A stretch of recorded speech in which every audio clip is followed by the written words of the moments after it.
Assalamualaikum warahmatullahi wabarakatuh. Untuk video ini, saya akan membahas materi mengenai uji normalitas data. Jadi, materi untuk hari ini adalah salah satu syarat agar kita dapat menggunakan statistik parametrik.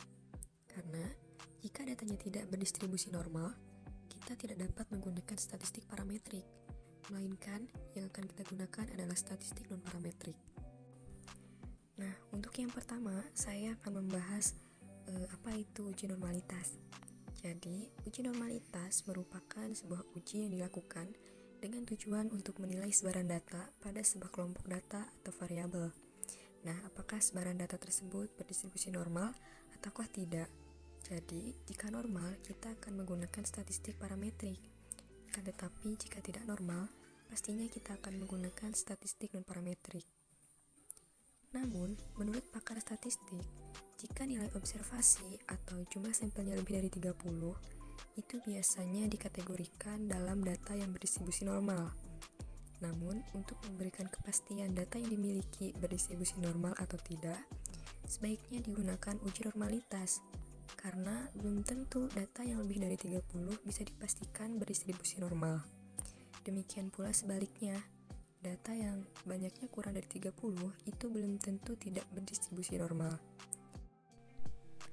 Untuk mengetahui normalitas suatu data, biasanya digunakan dua uji. Uji yang pertama adalah Kolmogorov-Smirnov. Ini yang sering digunakan ya. Dan yang kedua yaitu Shapiro-Wilk. Nah, di mana Kolmogorov itu jika nilai observasinya lebih dari 30, kita akan menggunakan Kolmogorov. Akan tetapi, jika nilai observasinya itu lebih kecil dari 30, kita akan menggunakan Shapiro-Wilk. Nah, kemudian uji hipotesis pada uji normalitas, baik itu Kolmogorov maupun Shapiro. H0 adalah sampel berasal dari populasi distribusi normal, sementara H1 adalah sampel berasal dari populasi tidak distribusi normal. Dengan kriteria pengujian, jika signifikan lebih dari 0,05, maka H0 itu diterima.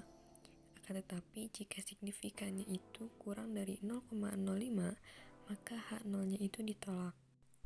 Atau, jika signifikannya itu lebih dari 0,05, maka sampelnya itu berdistribusi normal. Sementara, jika signifikannya itu kurang dari 0,05, maka sampelnya itu tidak normal. Untuk lebih jelasnya lagi, di sini ada sebuah contoh.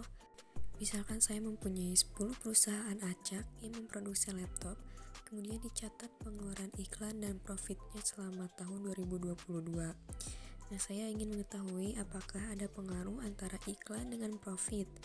Untuk menentukan apakah kita menggunakan statistik parametrik atau non-parametrik, kita perlu melakukan uji normalitas. Kita akan menguji normalitas data menggunakan SPSS.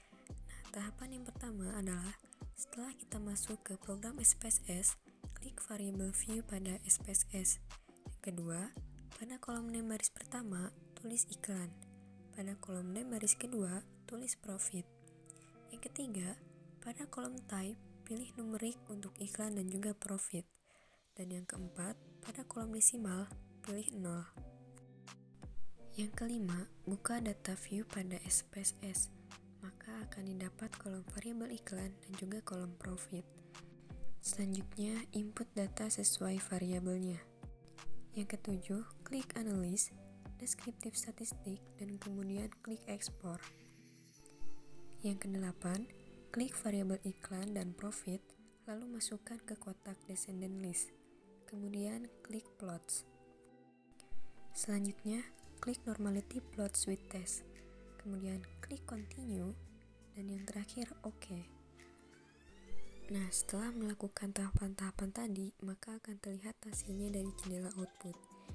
Yang kita gunakan untuk uji normalitas adalah test of normality. Dan dimana kita lihat di sini bahwa nilai N-nya itu 10. Nah, 10 ini dari mana? 10 ini dari perusahaan yang tadi ya. Dan kalau misalkan kita melihat dari kriteria yang tadi, jika nilai N-nya lebih dari 30, maka kita akan menggunakan Kolmogorov-Smirnov. Namun jika n-nya kurang dari 30, maka kita akan menggunakan Sapiro-Wheel. Nah, karena di sini hanya ada 10, yang otomatis itu adalah lebih kecil dari 30, maka kita akan menggunakan uji normalitas menggunakan Sapiro-Wheel. Jadi kita lihat nilai signifikannya berdasarkan kriteria tadi, yang dimana jika nilai signifikannya itu lebih besar dari 0,5, maka datanya berdistribusi normal. Tetapi jika nilai signifikannya itu lebih kecil dari 0,05, maka datanya tidak berdistribusi normal. Nah, berdasarkan outputnya, dapat dilihat ya bahwa untuk data iklan, nilai signifikannya itu 0,920. Berarti ini menandakan bahwa signifikan dari iklan ini lebih besar daripada 0,05. Jadi, dapat kita simpulkan bahwa data pada iklan itu berdistribusi normal. Kemudian untuk profit, jika dilihat dari nilai signifikannya, nilai 0,846 itu jika dibandingkan dengan 0,05 tentunya lebih besar 0,846. Oleh karena itu, data tersebut berdistribusi normal.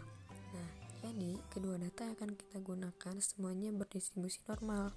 Oleh karena itu, kita bisa menggunakan statistik parametrik.